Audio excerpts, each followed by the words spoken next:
જૂનાગઢમાં એક ચોંકાવનારી ઘટના સામે આવી છે। કાર સર્વિસ સેન્ટરની બેદરકારીથી વ્યક્તિને હાર્ટ એટેક આવ્યો।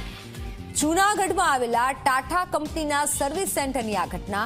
કાર માલિકે સર્વિસ માટે પોતાની કારની કંપનીમાં મૂકી હતી। જો કે પોતાની કાર રસ્તા પર ફરતી જોઈને કાર માલિક આઘાતમાં સરી પડ્યા।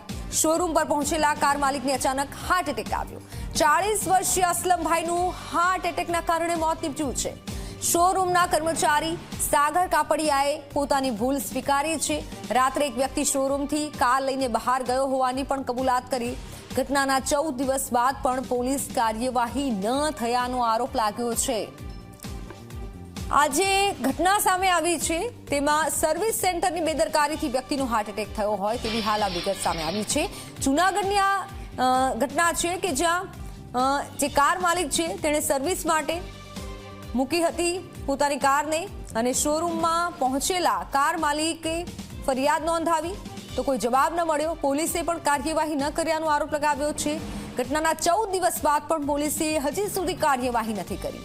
કાર માલિકે સર્વિસ માટે પોતાની કારને કંપનીમાં મૂકી હતી અને પોતાની કાર રસ્તા પર ફરતી જોઈ અને આઘાતમાં સરી પડ્યા હતા। 12:30 વાગે ગાડી બીજા લઈને ફરતા હતા શોરૂમવાળા। એ શોરૂમનો માણસ છે કોઈ બીજો છે એ અમને ખ્યાલ નથી। ભાઈનું મૃત્યુ કેવી રીતે થયું? ભાઈનું મૃત્યુ ગાડીના કારણો છે। એટેક શું આવ્યું હતું? એટેક આવી ગયો તો ગભરામણ થઈ ગઈ હતી। આ લોકો રાતે કોઈ અમે સેઠિયા જવાબ દેતા નહોતા। શું આના મામલે પછી તમે કોઈ પોલીસમાં ફરિયાદ કરી? પોલીસ ફરિયાદ કરેલી છે પણ પોલીસે હજી કોઈ પણ જાતનું એક્શન લીધું નથી।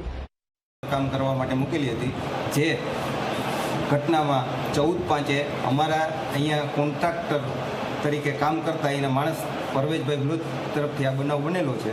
જો જે ગાડી લઈ એને રાત્રે 9:30ની આસપાસ ગાડી લઈને અહીંથી નીકળી ગયેલ છે, જે કોઈને જાણ હતી નહીં।